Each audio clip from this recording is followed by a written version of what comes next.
In the spring of 1869, when demolition workers began tearing down the abandoned Blessed Widow's Christian home on East 42nd Street in Manhattan, they made a discovery that would haunt New York City for decades. Behind a false wall in the basement, they found 52 wooden coffins arranged in perfect rows, each containing the remains of an elderly woman. But these weren't ordinary burials.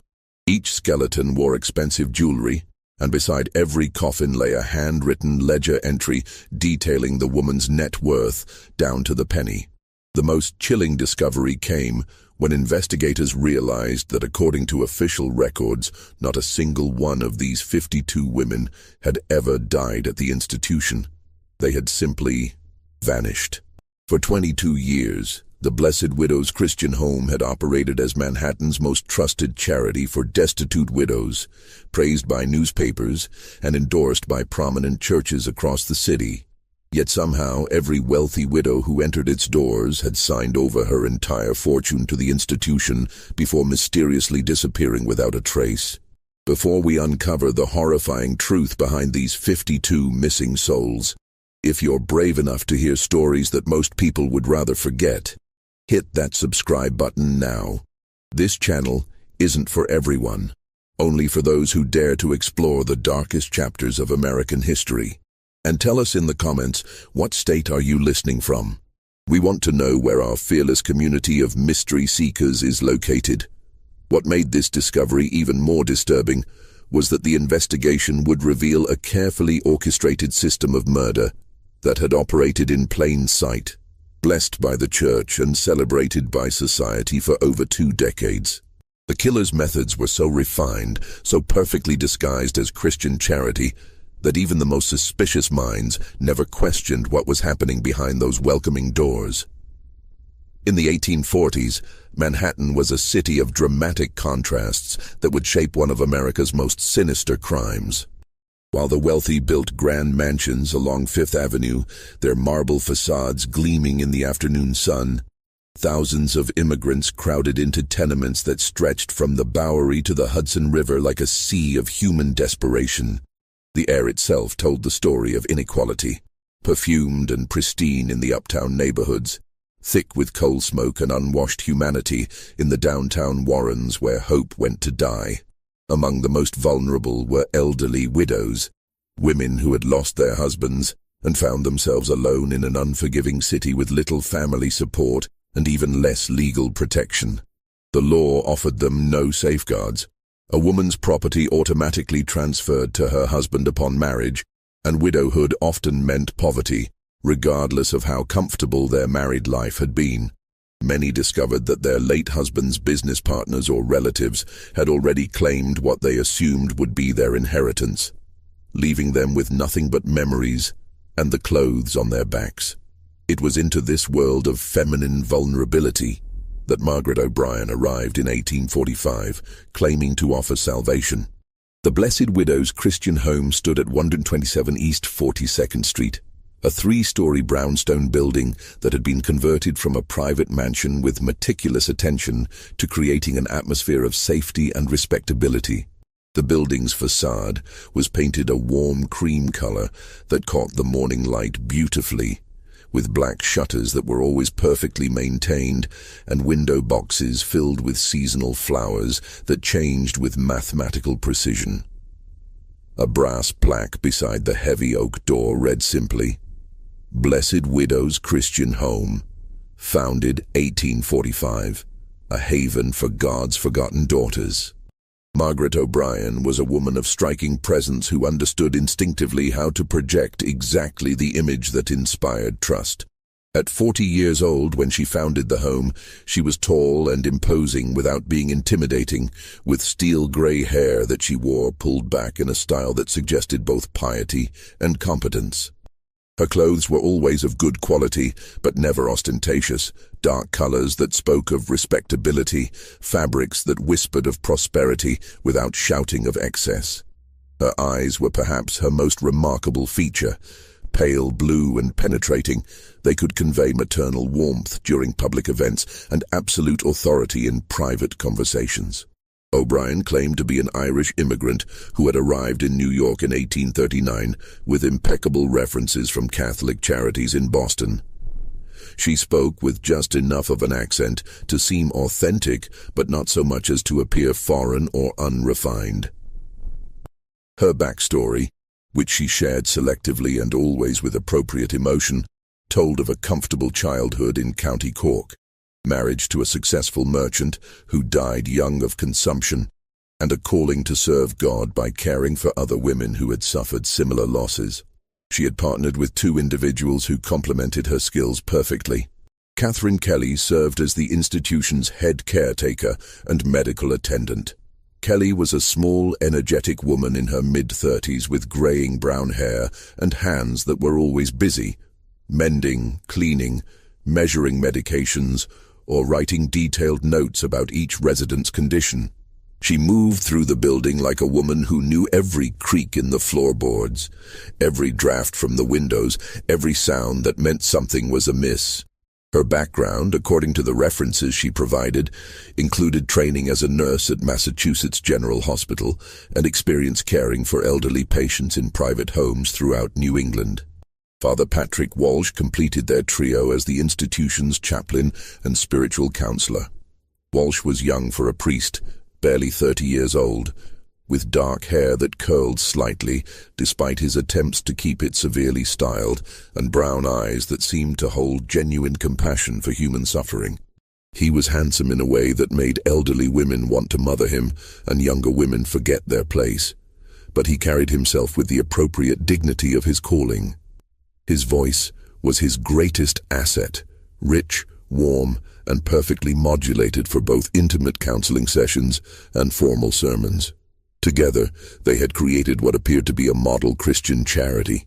The home's mission statement, engraved on a bronze plaque in the entrance hall, read, "To provide loving Christian care for widowed women of good character who find themselves without family support in their twilight years, that they might live their remaining days in dignity, surrounded by sisters in faith, and pass into eternal rest with the comfort of knowing they have been loved."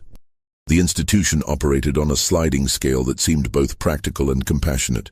Wealthy widows could contribute their savings as an entrance fee, securing private rooms on the building's second floor and receiving what O'Brien termed premium care, private nursing when needed, special meals to accommodate dietary requirements, and assistance with personal correspondence and financial affairs. Women of modest means could earn their keep by working in the home's kitchen, laundry, or garden, sharing rooms on the third floor, but participating equally in all social and religious activities. The building itself had been renovated with careful attention to creating an atmosphere of home rather than institution. The entrance hall featured polished mahogany wainscoting and wallpaper in soft florals that suggested a well-maintained private residence. A large oil painting of Christ blessing the children dominated one wall, while the opposite wall displayed framed photographs of previous residents who had graduated to their eternal reward, as O'Brien delicately phrased it. The ground floor housed the common areas where residents spent most of their day. The sitting room was furnished with comfortable chairs arranged in small conversation groups, tables for card games or needlework, and shelves lined with books, newspapers, and religious texts. Large windows faced the garden, providing natural light and views of the carefully maintained flower beds that several residents tended as their contribution to the home's operation. The dining room could accommodate all 30 residents comfortably at 3 long tables covered with crisp white linen. Each place setting included proper china and silver, small touches that reinforced the home's commitment to maintaining dignity and respectability. Meals were served at precise times, breakfast at 7, dinner at noon, and supper at 6, with residents expected to dress appropriately and observe proper etiquette. The kitchen was Catherine Kelly's domain, where she supervised the preparation of meals with the assistance of several residents who worked to earn their keep. The kitchen was modern for its time, with a large coal stove, multiple work surfaces, and a pantry stocked with quality ingredients. Kelly insisted on fresh vegetables from the garden when possible, and made arrangements with local merchants for meat, dairy, and other staples. The second floor contained the private rooms for premium residents, each furnished with a bed, wardrobe, writing desk, and comfortable chair.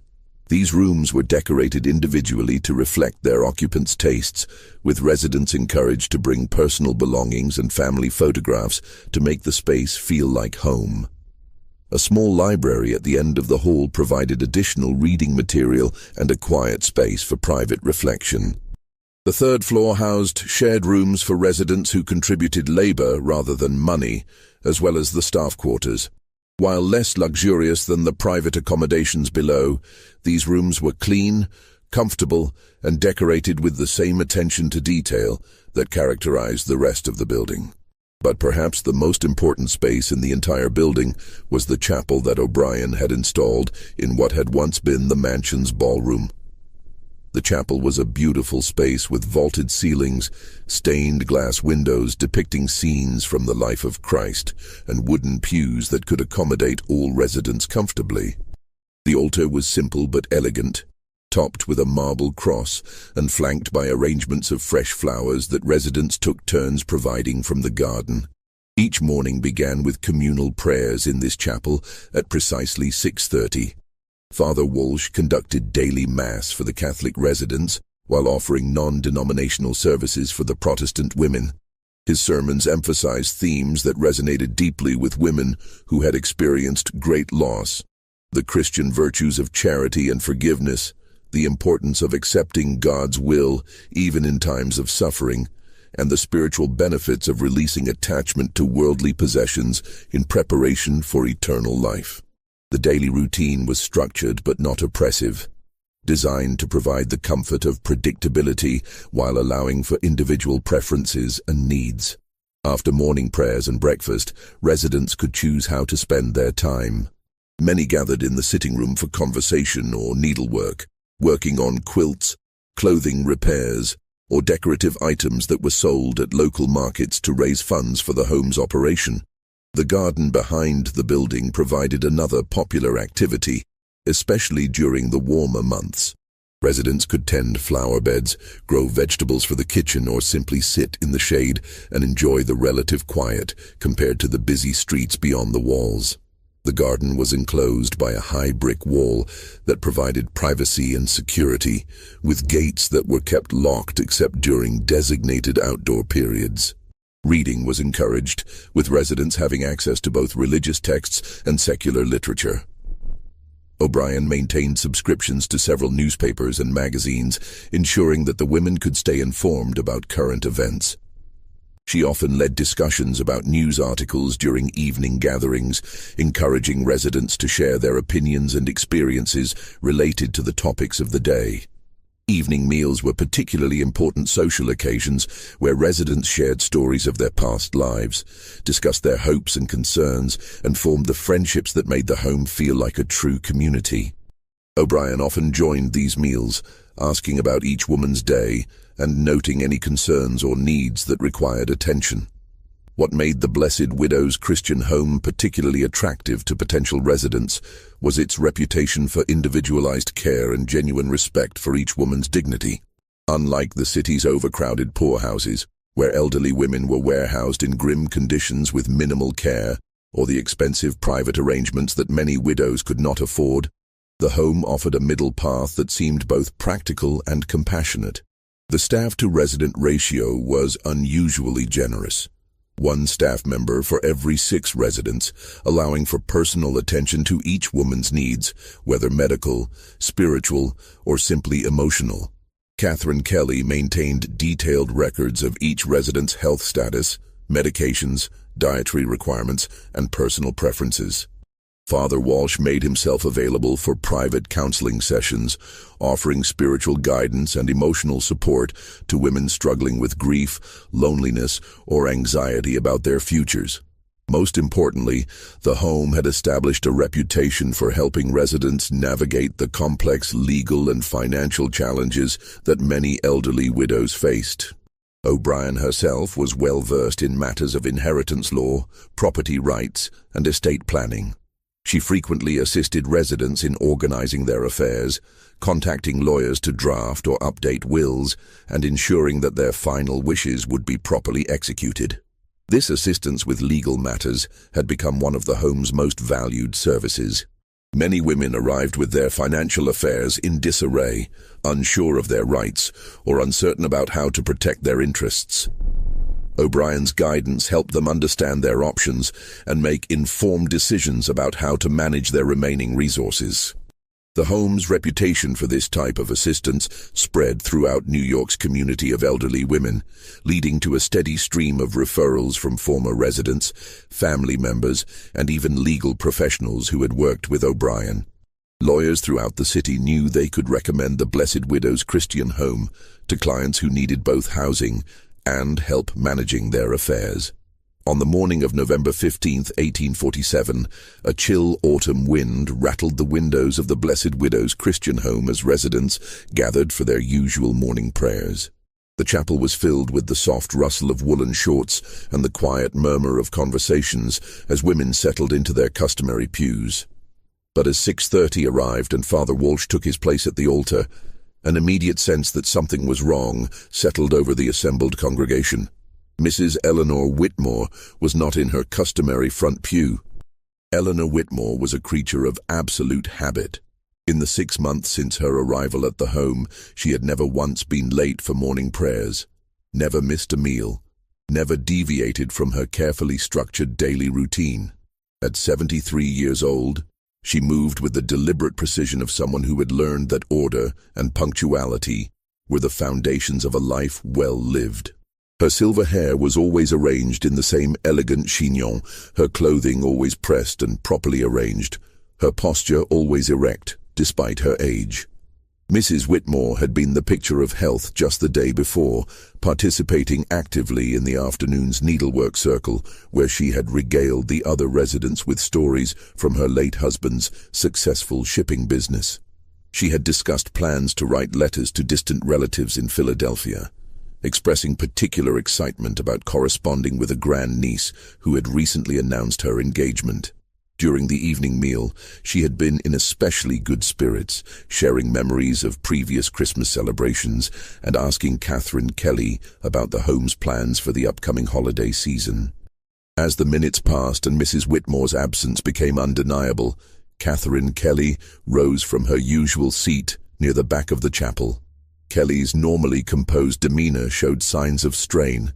Her hands trembled slightly as she smoothed her apron, and her usual efficient movement seemed hesitant and uncertain. When she reached the front of the chapel, she turned to face the assembled women with tears streaming down her face. "Dear sisters," she began, her voice trembling with what appeared to be genuine grief, "I must share heartbreaking news with you all. Our beloved Mrs. Whitmore passed peacefully in her sleep during the night. Father Walsh was able to provide last rites, and she spoke of how grateful she was to have found such a loving family here with all of us. Her final words were about how blessed she felt to have spent her last months surrounded by such faithful Christian women." The announcement sent a wave of shock through the chapel that was almost physical in its intensity. Several women gasped audibly, others began weeping, and the murmur of distressed voices created a buzz of confusion and grief. Mrs. Whitmore had shown no signs of illness, no indication that death was approaching. She had been laughing during dinner the previous evening, sharing stories with enthusiasm and appetite. Mrs. Sarah Brennan, an intelligent 68-year-old who had been at the home for nearly 2 years, felt a cold knot form in her stomach as she absorbed Kelly's announcement. Something felt profoundly wrong about the entire situation, though she could not immediately identify what was troubling her beyond the obvious shock of sudden death. Father Walsh stepped forward to offer spiritual comfort to the distressed women, his rich voice providing the familiar cadences of prayer and scripture that usually brought peace during times of sorrow. He spoke about the unpredictability of God's calling, the blessing of a peaceful death, and the Christian hope of resurrection and eternal life. His words were appropriate and comforting, yet Mrs. Brennan found herself studying his face rather than absorbing his message.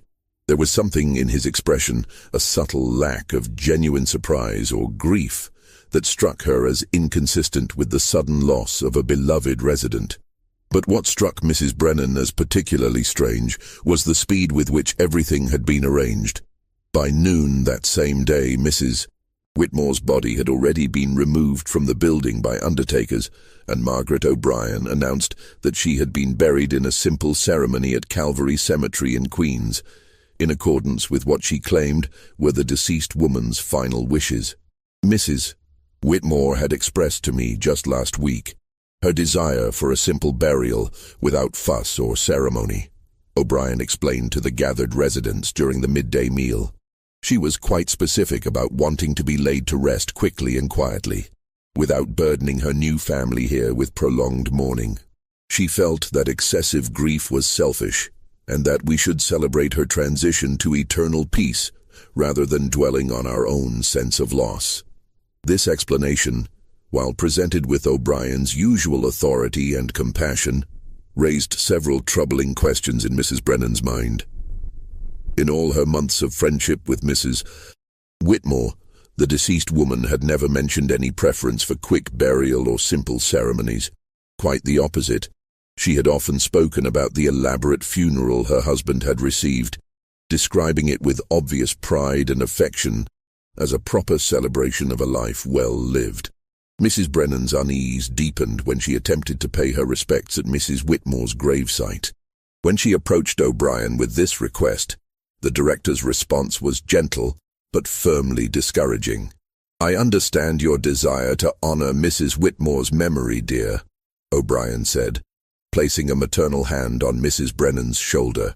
"But her family, relatives from Philadelphia who arrived yesterday to make the arrangements, have specifically requested privacy during this difficult time. They felt that visits from non-family members might prolong their grief and prevent them from accepting God's will in this matter." The mention of family members came as a complete surprise to Mrs. Brennan. In 6 months of close friendship with Mrs. Whitmore, she had never heard any mention of relatives in Philadelphia beyond the grandniece with whom she corresponded occasionally. Mrs. Whitmore had consistently presented herself as a woman largely alone in the world, with only distant connections to family members she rarely saw. The mystery deepened further when Mrs. Brennan discovered that Mrs. Whitmore's personal belongings had also disappeared with remarkable efficiency.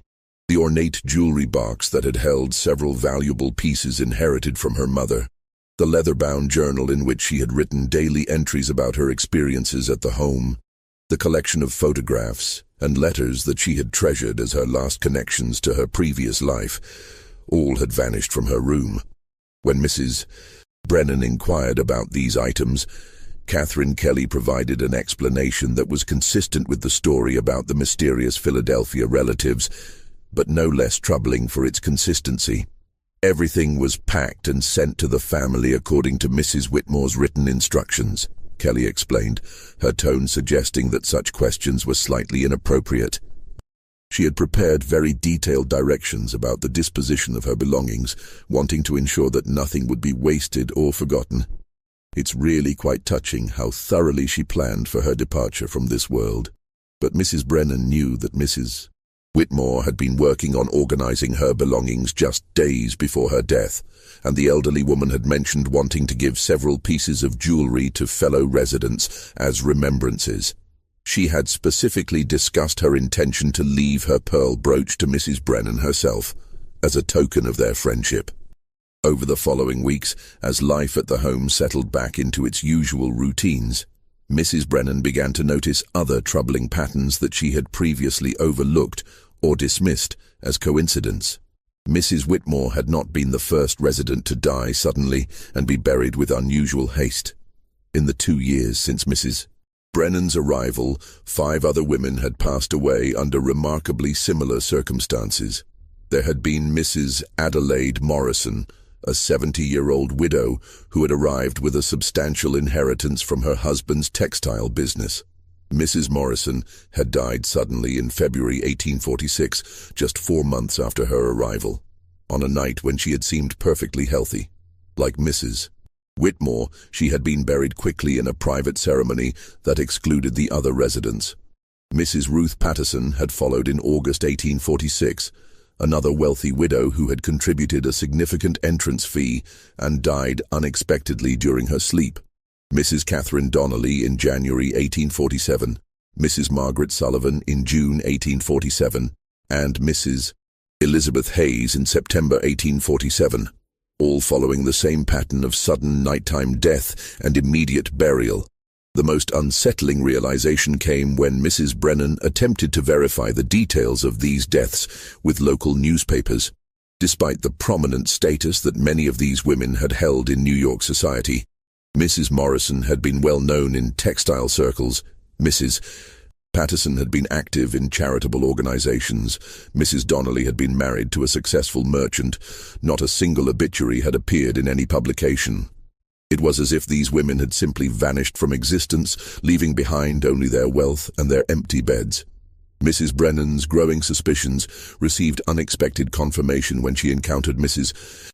Morrison's former housekeeper, Mary O'Sullivan, at the local market.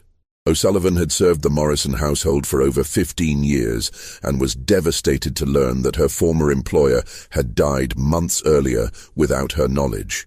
Mrs. Morrison always said she'd send for me if she ever got sick, O'Sullivan confided to Mrs. Brennan over cups of tea in a nearby shop.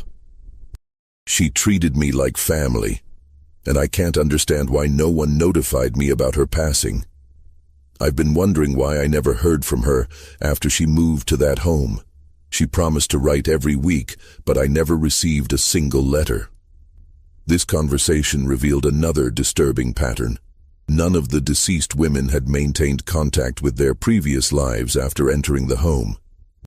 Servants, acquaintances, business associates, and distant family members had all been left wondering about the sudden silence from women who had previously been reliable correspondents.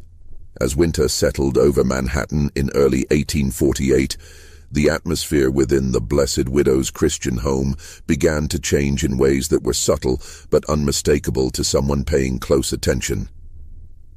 Mrs. Sarah Brennan found herself observing daily routines with new eyes, noting patterns of behavior that she had previously accepted without question. The change was not immediately obvious to casual observation. The home continued to operate with its usual efficiency and apparent compassion. Meals were served punctually, religious services maintained their comforting rhythm, and the staff continued to demonstrate the same attentive care that had built the institution's sterling reputation. But beneath this surface normalcy, Mrs. Brennan began to detect currents of calculation and manipulation that chilled her to the bone. She noticed that Margaret O'Brien had developed a particular talent for identifying and cultivating relationships with residents who possessed substantial financial resources. During what appeared to be casual conversations over meals or in the sitting room, O'Brien would skillfully guide discussions toward topics of family relationships, financial planning, and personal history. Her questions seemed motivated by genuine interest in each woman's welfare, but Mrs. Brennan began to recognize a pattern in the information O'Brien sought to gather. "It must be such a comfort to know that your late husband provided so well for your future," O'Brien might say to a new resident. "Have you had an opportunity to organize your affairs since his passing? I find that many widows struggle with the complexities of inheritance law and property management." These conversations often led to offers of assistance that seemed both practical and generous. O'Brien frequently recommended lawyers, accountants, and other professionals who could help residents navigate the legal and financial challenges that many elderly widows faced. She spoke knowledgeably about estate planning, inheritance taxes, and the importance of ensuring that one's final wishes would be properly executed. "It brings such peace of mind," O'Brien would say, her voice filled with apparent sincerity, "to know that everything we've worked for will continue to serve God's children even after we're called home to heaven. The women who have chosen to remember our home in their wills have found such comfort in that decision. They know that their earthly possessions will be used to provide the same loving care for other widows who need our help." Father Walsh, too, had developed a sophisticated approach to spiritual counseling that seemed designed to encourage specific attitudes toward material possessions and earthly attachments. Residents who met with him privately often emerged from their sessions speaking about the vanity of worldly goods and the spiritual benefits of charitable giving. His counseling sessions frequently focused on biblical passages about the difficulty of the wealthy entering the kingdom of heaven and the blessedness of those who gave everything to follow Christ. Our Lord himself taught us that we cannot serve both God and money, Father Walsh would explain during his sermons. The accumulation of earthly treasures often becomes a barrier to spiritual growth, a chain that binds us to this world when we should be preparing our hearts for the next. True Christian charity requires us to release our attachment to material things and trust in God's providence for our needs. These theological discussions were presented with such apparent sincerity and backed by such extensive biblical knowledge that even skeptical residents found themselves influenced by Walsh's arguments. His youth and obvious intelligence made his words particularly persuasive, especially to elderly women who had been raised to respect clerical authority and defer to religious guidance. Catherine Kelly's role in the operation was more subtle but equally important. As the home's medical attendant, she maintained detailed records of each resident's health status, dietary needs, and medication requirements. Her nursing background allowed her to present herself as an expert in matters of health and wellness, and her recommendations carried considerable weight with residents who valued her apparent competence and caring attention. Kelly had developed a particular expertise in identifying residents who suffered from insomnia, anxiety, or other conditions that could be addressed with laudanum, a common medication that was readily available and widely prescribed for various ailments. Her treatment protocols often involved gradually increasing dosages over time, ostensibly to maintain effectiveness as patients developed tolerance to the drug. Many elderly women find that their usual sleep patterns change as they age, Kelly would explain to residents who mentioned difficulty sleeping. It's quite normal, and there's no reason to suffer unnecessarily when we have safe and effective remedies available. A small dose of laudanum before bedtime can help restore the natural rest that your body needs to maintain good health.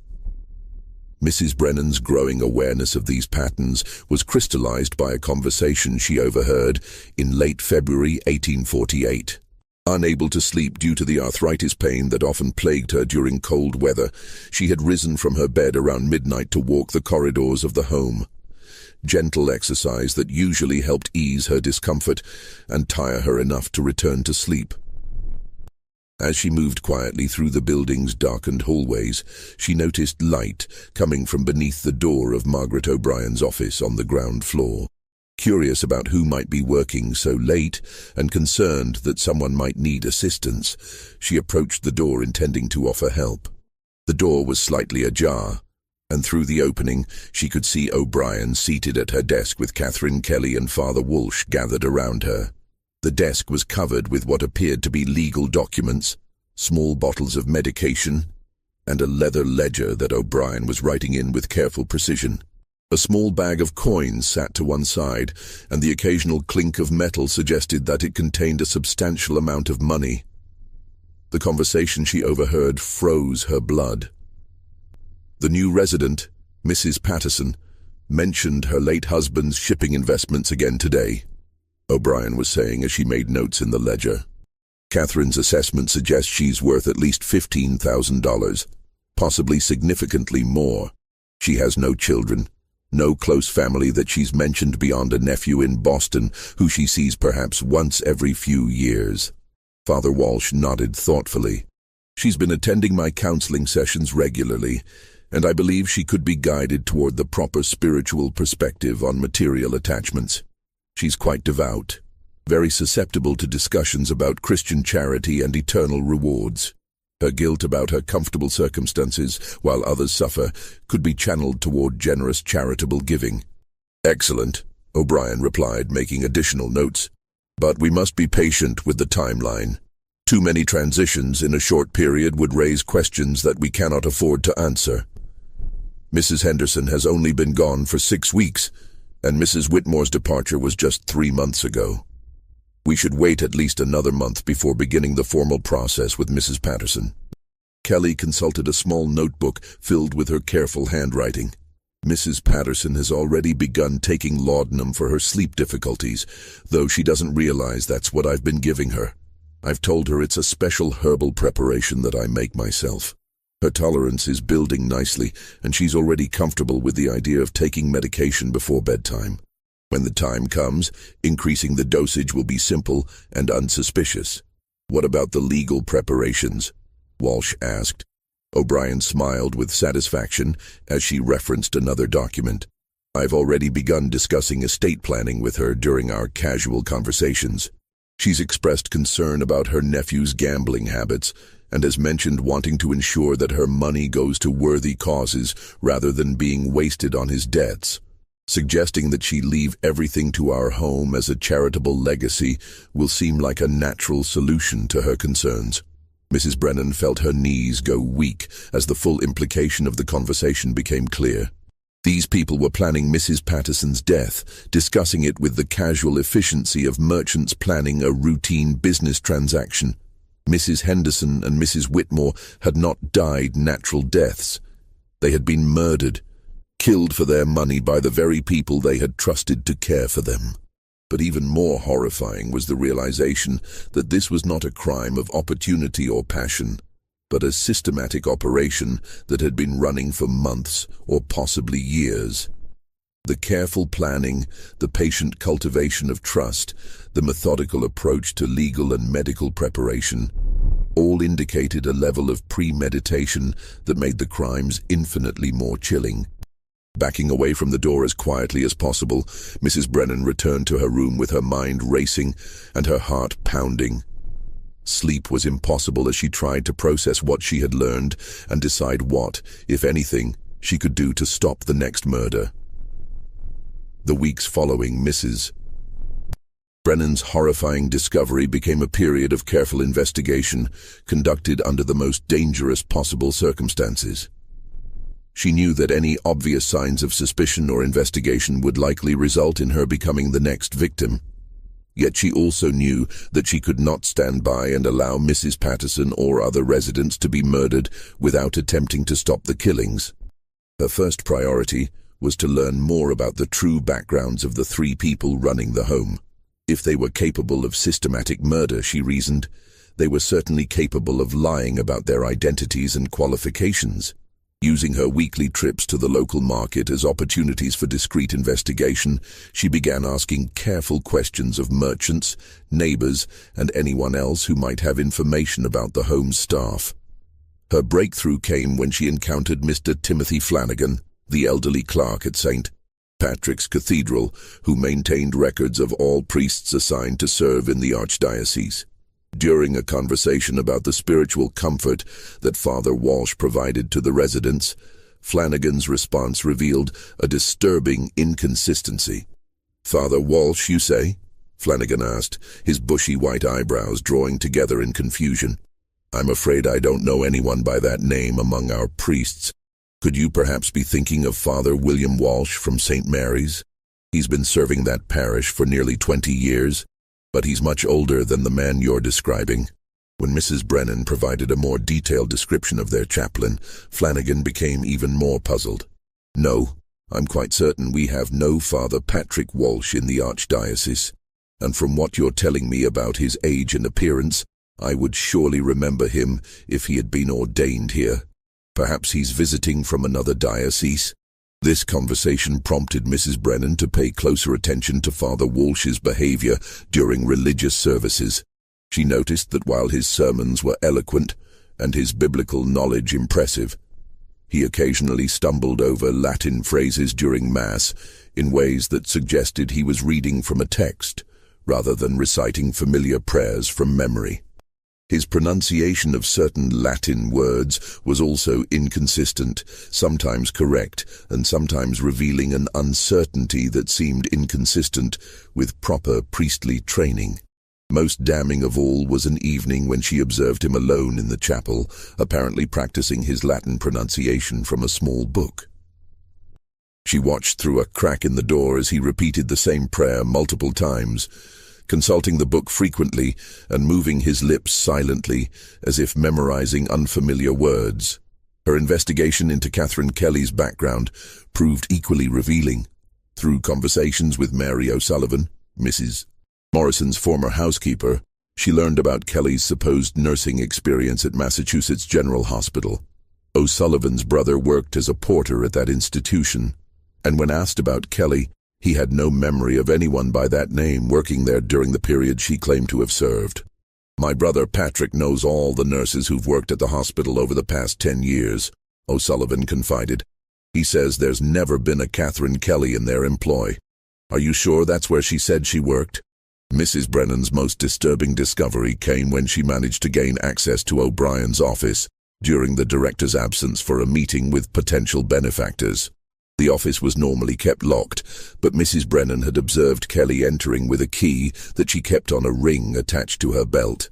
When Kelly was occupied with laundry duties in the basement, Mrs. Brennan used a hairpin to pick the simple lock, a skill she had learned as a child from a mischievous brother.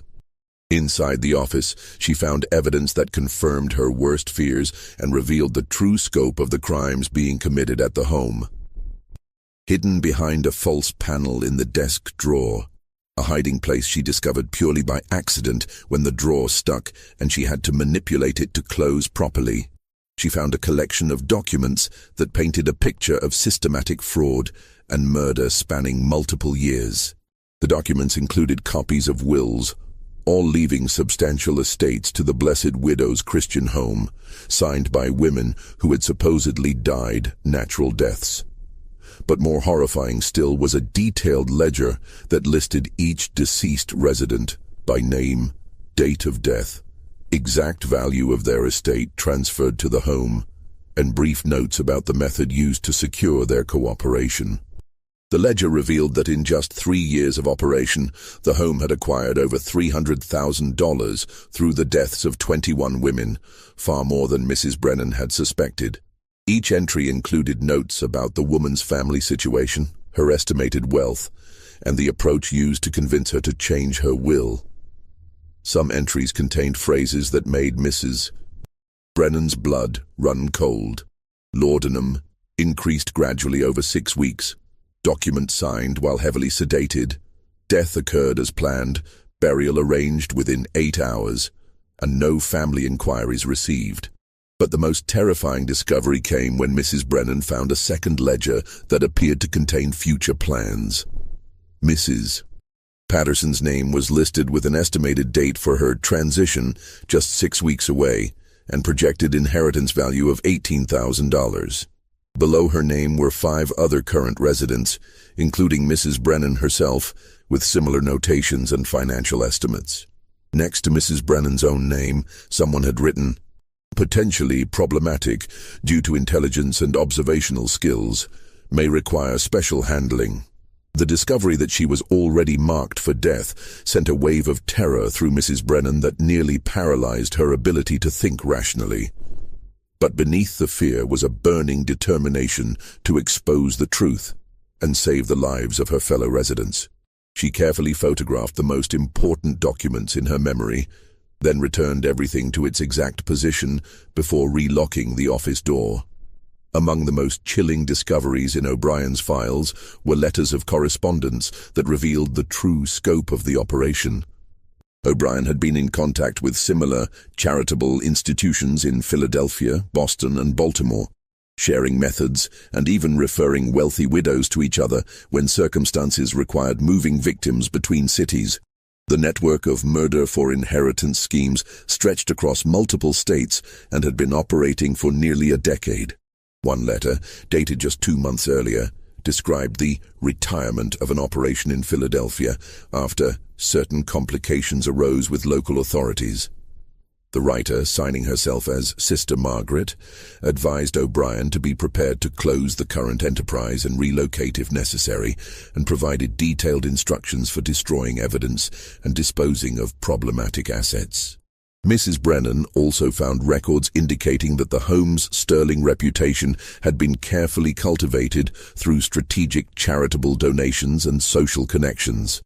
O'Brien had contributed substantial sums to various churches and charitable organizations throughout the city, using money stolen from murdered residents to build the credibility that allowed her to continue operating. She had also cultivated relationships with prominent members of New York society, hosting tea parties and charitable events that showcased the home's apparently exemplary work. The financial records revealed the staggering profitability of the operation. After expenses for maintaining the building, paying legitimate staff members who were unaware of the murders, and making the charitable contributions necessary to maintain their reputation, the three conspirators had accumulated personal wealth exceeding $100,000 each. They had invested much of this money in legitimate businesses and property throughout the city, creating the appearance of successful charitable administrators while building substantial personal fortunes. Armed with this horrifying evidence, Mrs. Brennan faced an impossible dilemma that grew more urgent with each passing day. She could not simply leave the home. Residents who attempted to depart early were always convinced to stay through various means, and those who insisted on leaving often fell mysteriously ill within days and died before they could complete their departure. She had witnessed this pattern with Mrs. Adelaide Foster, who had announced her intention to move in with a distant cousin in Boston, but had suffered a sudden decline in health that prevented her departure and led to her death within a week. Going to the authorities presented its own challenges. The Blessed Widow's Christian Home enjoyed an impeccable reputation in the community, endorsed by prominent churches and supported by wealthy benefactors who would find it difficult to believe accusations against such a respected institution. O'Brien was personally acquainted with several city officials and had cultivated relationships with influential members of New York society who would likely dismiss any accusations as the ravings of a confused elderly woman. More immediately threatening was the realization that her own investigations had not gone unnoticed. Catherine Kelly had begun paying unusual attention to her daily activities, appearing at unexpected moments and asking pointed questions about her sleep patterns, appetite, and overall health. The conversations were conducted with Kelly's usual professional demeanor, but there was an underlying quality of assessment that made Mrs. Brennan feel like a specimen being evaluated for some unspecified purpose. "You've seemed a bit restless lately, dear," Kelly observed one morning while distributing medications to residents. "Are you sleeping well? I've noticed you moving about the hallways at night, and I'm concerned that you might be experiencing some discomfort that's interfering with your rest." Father Walsh, too, had begun scheduling regular counseling sessions with Mrs. Brennan, despite her attempts to decline his offers of spiritual guidance. The sessions followed a pattern she now recognized as preparation for the final phase of the murder process. Walsh spoke frequently about the spiritual preparation for death, the importance of ensuring that one's earthly affairs were properly arranged, and the peace that came from releasing attachment to worldly possessions. "I sense that you carry some burden that troubles your spirit," Walsh would say during these sessions, his voice filled with apparent compassion.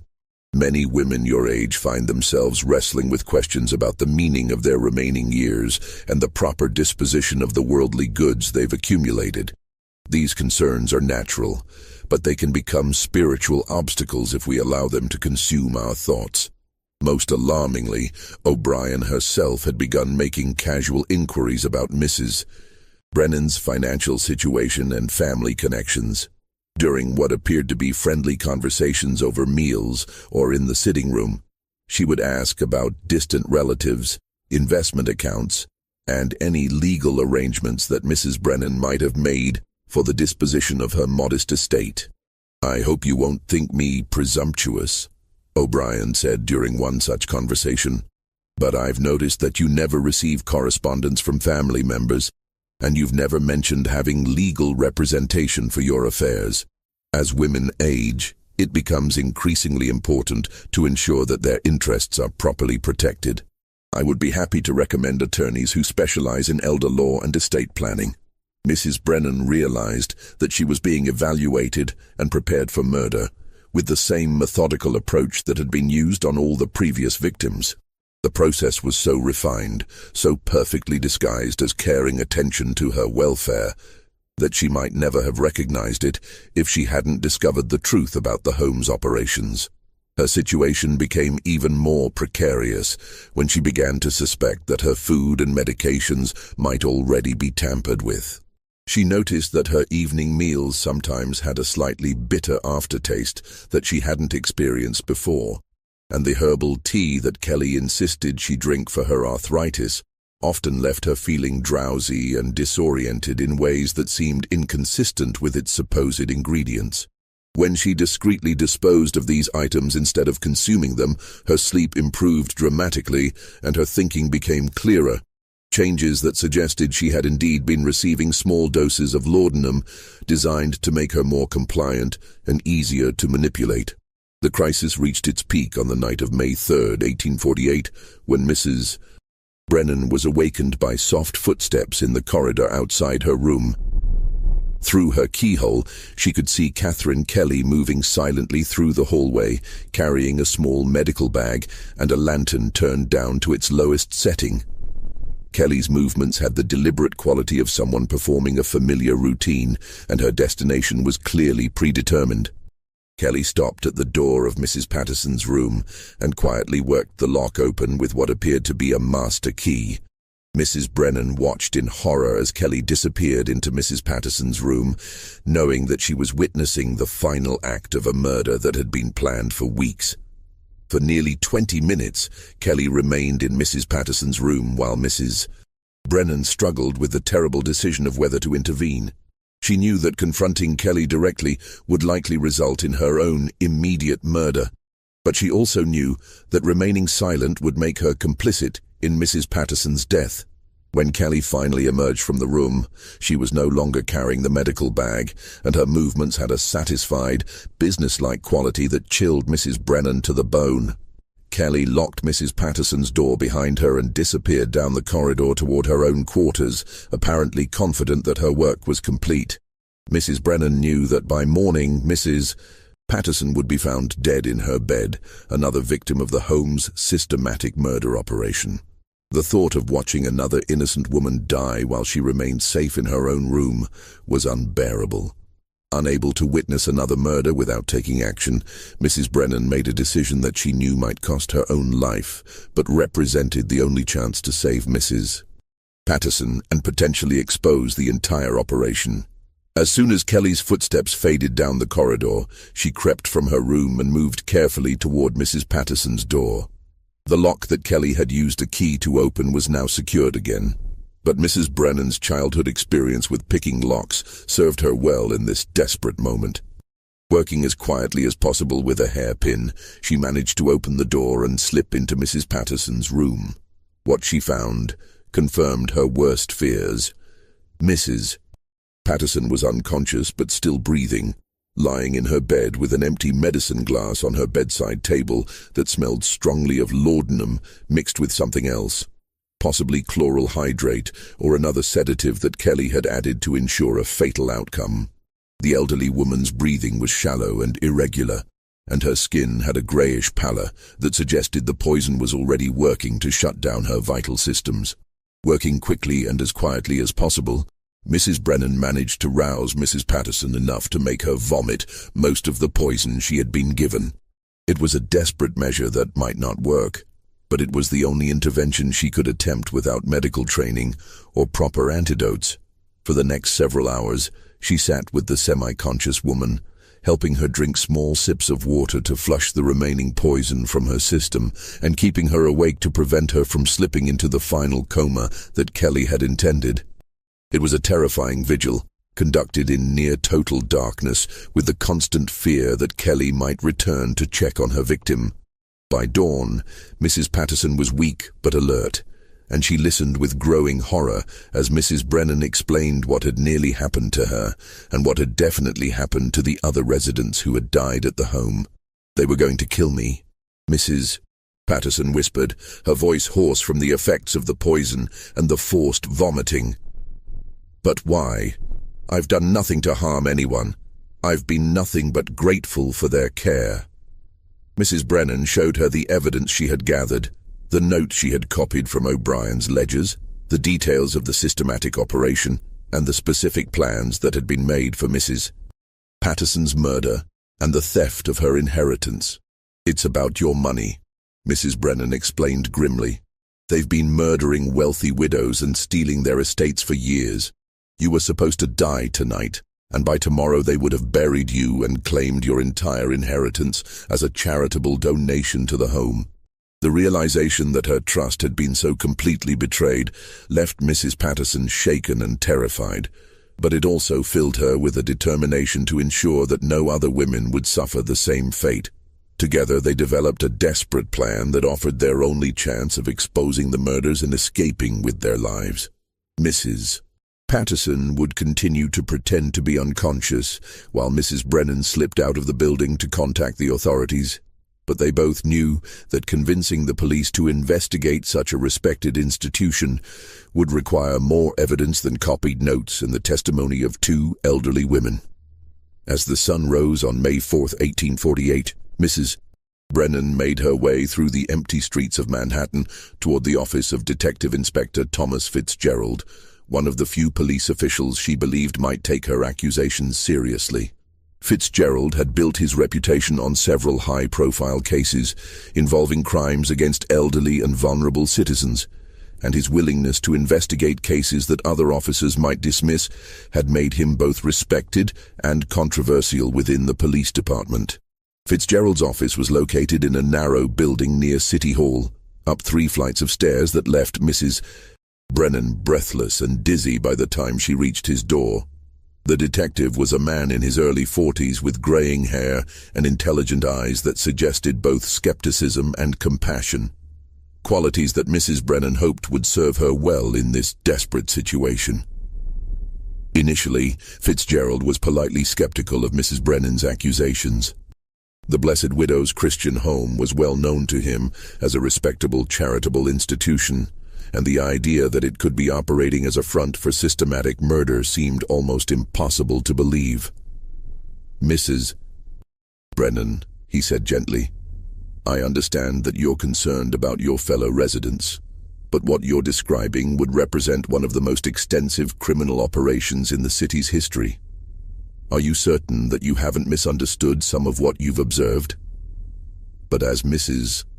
Brennan presented the evidence she had gathered, the specific details of the forged documents, the systematic patterns of death and inheritance, and the carefully documented plans for future murders, Fitzgerald's skepticism began to give way to professional interest. The turning point came when Mrs. Brennan provided specific information about the financial accounts where the stolen money was being held and the names of the lawyers who had been used to process the fraudulent wills. This information was too detailed and specific to be the product of confusion or delusion, and it suggested access to records that an ordinary resident would never have seen. "If what you're telling me is true," Fitzgerald said, leaning forward in his chair, "then we're dealing with a conspiracy that goes far beyond simple theft. These people have committed multiple murders, and they're planning to commit more." But Fitzgerald also recognized the challenges they faced in investigating such a well-respected institution. Any direct confrontation with O'Brien and her associates would give them time to destroy evidence and potentially flee the city.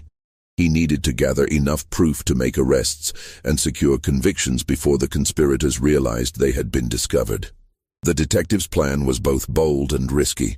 Rather than conducting an obvious investigation that might alert the conspirators, he would place the home under discreet surveillance while using his contacts in the legal and financial communities to verify the information Mrs. Brennan had provided. Meanwhile, Mrs. Brennan would return to the home and continue to act as if nothing had changed while gathering any additional evidence she could access safely. It was a dangerous game that required her to continue living among people who had already marked her for death, but it represented their best chance of building a case strong enough to ensure convictions. The plan nearly collapsed immediately when Mrs. Brennan returned to the home to find Catherine Kelly waiting for her in the entrance hall with the expression of concerned authority. "Mrs. Brennan, wherever have you been?" Kelly asked, her tone suggesting both worry and suspicion. When you weren't in your room this morning, we were quite concerned that you might have had some sort of episode. Mrs.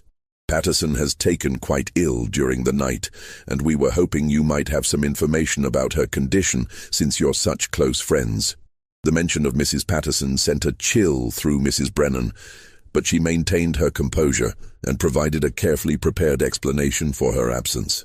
I woke early with terrible arthritis pain and decided to walk to the market for some fresh air, she said, forcing her voice to remain steady. I didn't want to disturb anyone by moving about the hallways, so I let myself out quietly.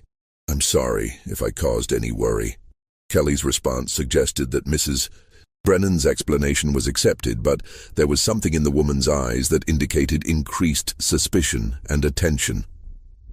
Well, you must be careful about going out alone, especially so early in the morning, Kelly said. At your age, a fall or sudden illness could be quite serious. Perhaps in the future, you could ask for assistance if you need to go out for any reason. The conversation was polite and apparently caring, but Mrs. Brennan understood that she was being told, in the most diplomatic terms possible, that her movements would now be monitored more closely. Over the following 2 weeks, Detective Fitzgerald's investigation began to confirm the most horrifying aspects of Mrs. Brennan's accusations. His contacts in the banking community verified that the Blessed Widow's Christian Home had indeed received substantial deposits following the deaths of numerous residents, amounts that far exceeded what would be expected from ordinary charitable donations. The lawyers who had processed many of the wills reported that the documents had been presented by Margaret O'Brien herself, who had claimed to be acting as the executor for deceased clients. While the wills appeared to be properly executed, several attorneys now admitted that they had found certain aspects of the transactions unusual, particularly the speed with which the estates were settled and the lack of any family members challenging the distributions. Most damning of all was the discovery that the death certificates for many of the deceased residents had been signed by Dr. Edmund Morrison, a physician who had lost his medical license 3 years earlier for falsifying death certificates in exchange for money. Morrison had been operating illegally ever since, providing fraudulent medical services to anyone willing to pay his fees. When confronted by Detective Fitzgerald, Dr. Morrison initially denied any involvement with the Blessed Widow's Christian Home. But faced with evidence of his signature on multiple death certificates and the threat of prosecution for practicing medicine without a license, he agreed to cooperate in exchange for leniency. Morrison's confession revealed the medical details of how the murders were carried out. Catherine Kelly would administer increasing doses of laudanum to selected residents over a period of weeks, building their tolerance while creating a documented medical need for the medication. When the time came for the final murder, she would give a massive overdose mixed with chloral hydrate, creating what appeared to be a peaceful death from heart failure or respiratory depression. The woman knew exactly what she was doing, Morrison told Fitzgerald during his confession. She understood dosages, drug interactions, and how to make murder look like natural death. I've seen trained physicians with less knowledge of pharmacology. Morrison also revealed that he had been providing death certificates for similar operations in other cities, suggesting that the network of murder for inheritance schemes was even more extensive than previously suspected. His records indicated fraudulent death certificates for operations in Philadelphia, Boston, Baltimore, and Richmond, representing potentially hundreds of elderly victims over the past decade. But while Fitzgerald's investigation was building a strong case against the conspirators, the situation inside the Blessed Widow's Christian Home was becoming increasingly dangerous for both Mrs. Brennan and Mrs. Patterson. Kelly's suspicions about Mrs. Brennan's behavior had continued to grow, and O'Brien had begun making more direct inquiries about both women's estate planning and family connections. The crisis came to a head on May 18th, when Mrs. Patterson was summoned to O'Brien's office for what was described as a routine discussion about her future care needs. Mrs. Brennan knew that such meetings had preceded the deaths of previous victims, and she feared that the conspirators had decided to accelerate their timeline due to their growing suspicions. Detective Fitzgerald had planned to wait another week before taking action against the conspirators, hoping to gather additional evidence that would ensure convictions on multiple murder charges. But Mrs. Brennan's urgent message, delivered by a young boy she had paid to carry a note to his office, convinced him that immediate intervention was necessary to prevent additional murders. On the afternoon of May 18, 1848, Fitzgerald arrived at the Blessed Widow's Christian Home with 4 other officers and warrants for the arrest of Margaret O'Brien, Catherine Kelly, and Father Patrick Walsh on charges of conspiracy to commit murder. He had timed the arrests to coincide with the regular afternoon gathering in the sitting room, when all residents and staff would be present and the conspirators would have no opportunity to destroy evidence or flee. But when the officers entered the building, they found O'Brien prepared for their arrival with a composure that suggested she had been expecting this moment for some time. "Detective Fitzgerald," she said calmly, rising from her chair in the sitting room where she had been reading to several residents. "What brings you to our humble home? I hope there hasn't been some misunderstanding that requires police intervention." The other residents looked on in confusion and growing alarm as Fitzgerald presented the arrest warrants and explained the charges against the 3 staff members. Several women began weeping, unable to comprehend that the people they had trusted with their lives were accused of systematic murder. Margaret O'Brien maintained her dignity and composure even as the handcuffs were placed on her wrists. "I'm afraid there has been a terrible mistake," she said, her voice filled with apparent sadness rather than anger. "Someone has obviously filled your mind with lies about our charitable work here. I pray that the truth will eventually come to light and clear our names of these outrageous accusations." Catherine Kelly, by contrast, became hysterical when she realized that her crimes had been discovered. She began screaming accusations at Mrs. Brennan, claiming that the elderly woman had sabotaged their work and destroyed their mission of caring for vulnerable widows. "She's the one you should be arresting," Kelly shrieked as the officers restrained her. "She's been poisoning the minds of our residents with paranoid fantasies. We've done nothing but provide Christian care for these women, and this is how we're repaid." Father Walsh attempted to maintain his clerical dignity, but his youth and obvious terror made his protests unconvincing. "There must be some mistake," he said repeatedly. "I'm a man of God, sworn to serve others. I would never harm anyone, especially not the vulnerable women in our care." But the most dramatic moment came when the officers searched O'Brien's office and discovered the hidden chamber behind the false wall.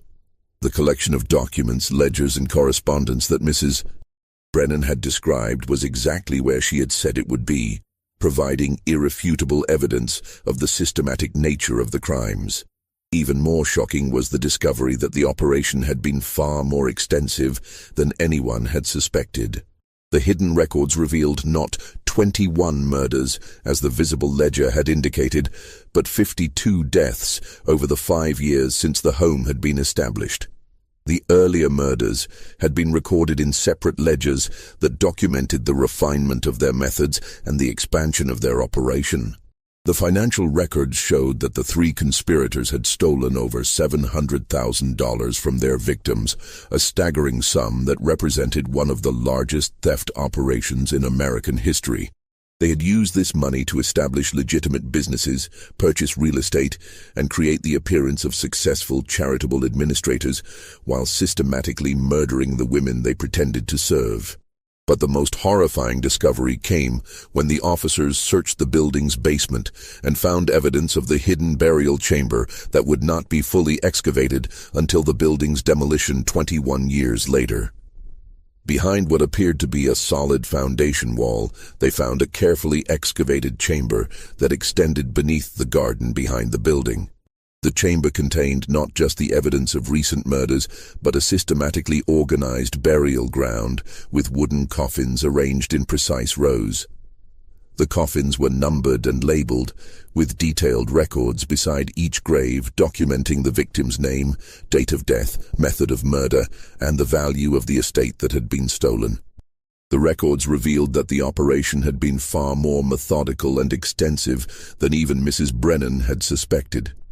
Each murder had been carefully planned and executed according to a refined protocol that minimized the risk of detection while maximizing the financial return. The conspirators had developed detailed profiles of ideal victims, wealthy widows without close family connections who could be isolated and manipulated without raising suspicions in the broader community. The basement chamber also contained evidence of the network of similar operations in other cities.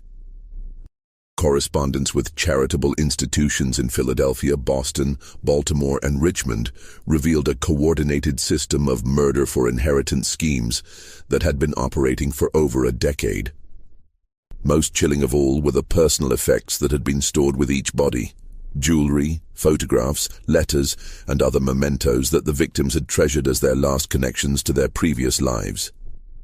These items had been carefully catalogued and stored, apparently as trophies of successful murders rather than simple theft.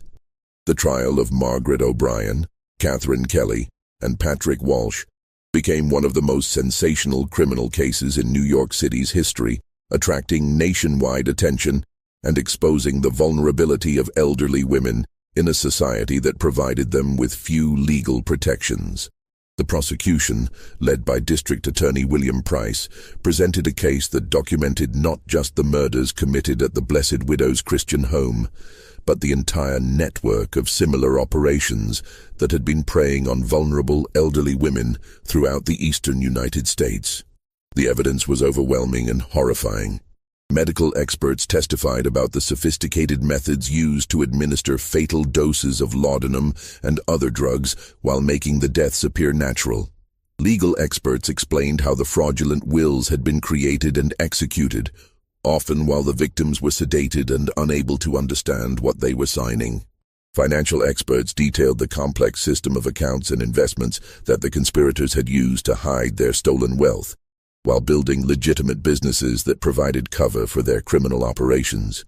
But perhaps the most powerful testimony came from the survivors, Mrs. Sarah Brennan and Mrs. Patterson, whose courage and persistence had exposed the murders and saved countless future victims. Mrs. Brennan's testimony, delivered over 3 days, provided a detailed account of how she had discovered the truth about the home's operations and the desperate measures she had taken to save Mrs. Patterson's life and expose the crimes. Her careful documentation of the patterns she had observed and the evidence she had gathered provided the foundation for the prosecution's case. Mrs. Patterson's testimony about her near murder was equally compelling. She described the trust she had placed in her caregivers and the horror of realizing that they had been planning her death while pretending to care for her welfare. "I gave them my trust, my money, and nearly my life," she said during her testimony. "They smiled at me, prayed with me, and spoke of Christian charity while planning to murder me for my inheritance. If not for Mrs. Brennan's courage, I would be dead and buried in that basement chamber with all the other women who trusted them with their lives." The defense attempted to argue that the deaths had been natural and that any financial irregularities were simply poor record-keeping rather than evidence of systematic theft. They portrayed O'Brien as a dedicated charitable worker who had been overwhelmed by the complex demands of caring for elderly women, and they suggested that the accusations were the result of paranoid fantasies by confused elderly residents. But the physical evidence was overwhelming. The systematic organization of the basement burial chamber, the detailed records of planned murders, and the sophisticated financial operations all pointed to a level of premeditation and organization that made claims of innocence impossible to maintain. The revelation of the defendants' true identities during the trial added another layer of horror to the case. Margaret O'Brien was revealed to be Elizabeth Morrison, a former nurse who had been suspected in a series of suspicious deaths at hospitals in Philadelphia and Boston. She had developed her scheme after observing how easily elderly patients could be manipulated into changing their wills, and how rarely such deaths were investigated when they occurred in respected institutions. Catherine Kelly was actually Margaret Collins, a former morgue attendant who had been dismissed from her previous position for stealing from the dead. Her expertise in handling bodies and administering drugs had made her an ideal partner in the operation, providing the medical knowledge necessary to commit undetectable murders.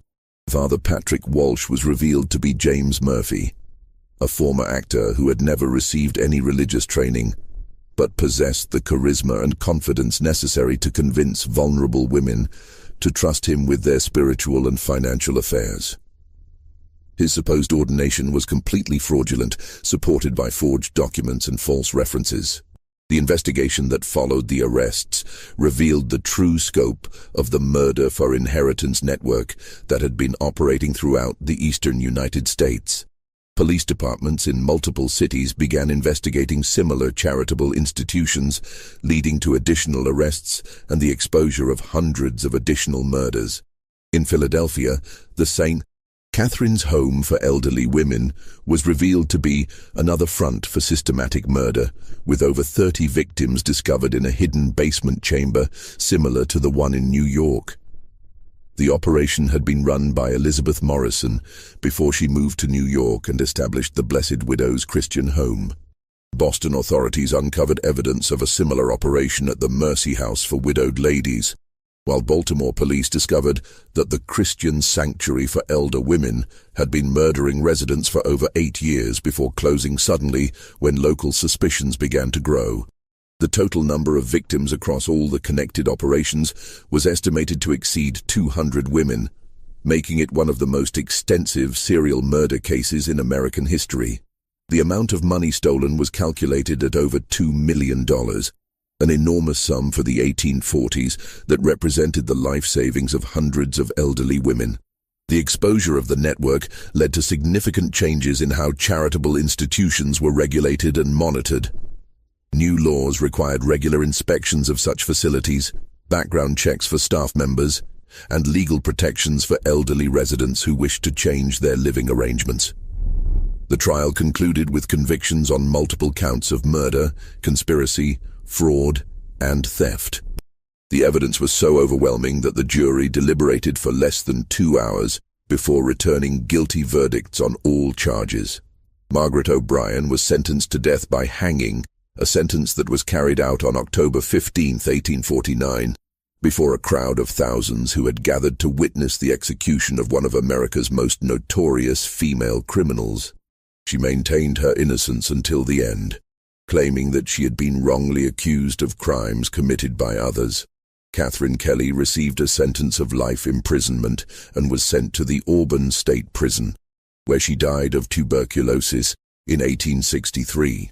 She spent her final years writing detailed confessions that revealed additional murders and provided information that helped solve cold cases in multiple states.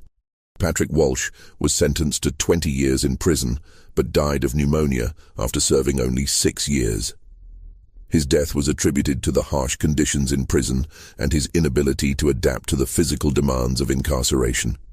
The Blessed Widow's Christian Home was closed immediately after the arrests, and the building was sold to private owners who converted it back into a residence. But the building's dark history made it difficult to sell, and it changed hands multiple times before finally being demolished in 1869. The demolition revealed additional evidence of the crimes, including the full extent of the basement burial chamber and personal effects that had been hidden throughout the building. The discovery of 52 complete sets of remains confirmed the scope of the murders and provided closure for families who had wondered about the fate of their elderly relatives. Mrs. Sarah Brennan, whose courage and persistence had exposed the murders, became a celebrated figure in the movement for elderly rights and institutional reform. She used her experience to advocate for stronger protections for vulnerable elderly women and better oversight of charitable institutions. She lived for another 15 years after the trial, during which time she worked with legislators to draft new laws protecting elderly residents of charitable institutions. Her efforts led to the establishment of regular inspection requirements, mandatory background checks for staff members, and legal protections for residents who wished to leave such facilities. Mrs.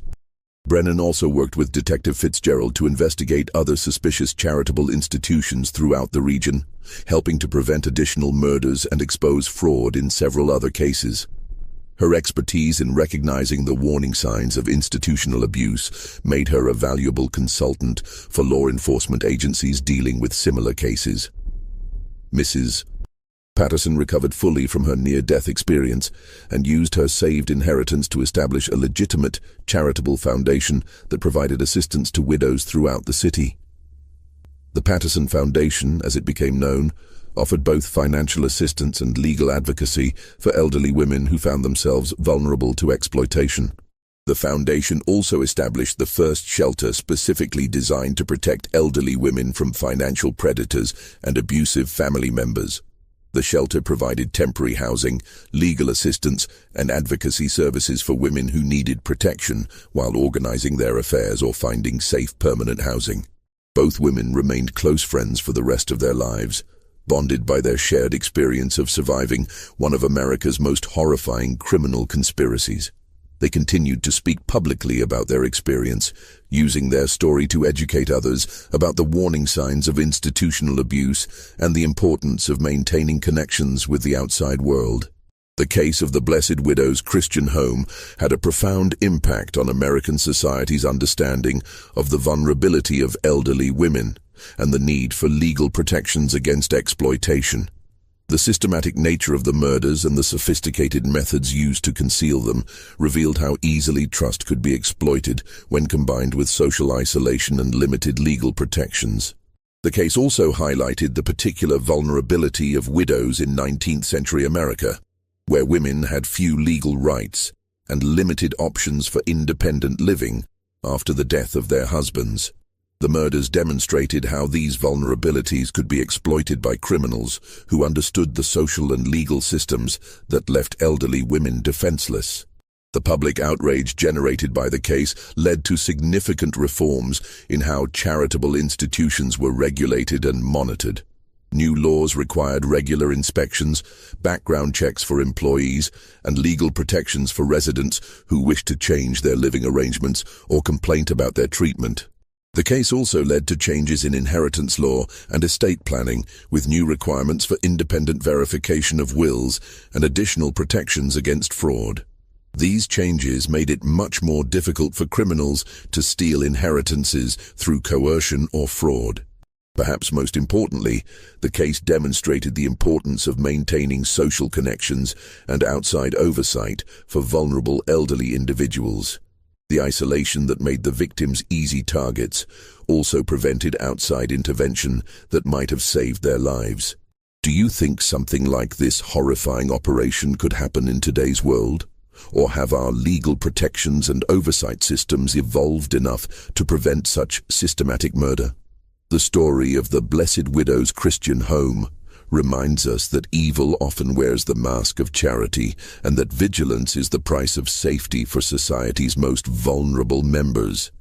Just when we thought the horror in this Manhattan home couldn't get worse, the full scope of the network they uncovered revealed a conspiracy that stretched across multiple states and claimed hundreds of lives. If this story has given you chills, share this video with someone who appreciates dark historical mysteries. Hit that like button to support our investigation into America's forgotten crimes, and subscribe so you never miss stories like this one. The 52 women buried in that basement chamber had trusted their caregivers with their lives and their fortunes, never suspecting that their Christian charity was actually a sophisticated operation designed to rob and murder them. Their story serves as a chilling reminder that the most heinous crimes can hide behind facades of respectability and religious devotion. What are your thoughts on this case? Do you believe that proper oversight could have prevented these murders, Or were the social conditions of the 1840s too different from today to allow for adequate protection? Share your theories in the comments below, and let us know if you'd like to hear more stories about America's darkest historical mysteries. Until next time, remember that the past holds secrets that can still shock us today, and that justice, even when delayed, can still provide closure for the forgotten victims of history's most calculating killers.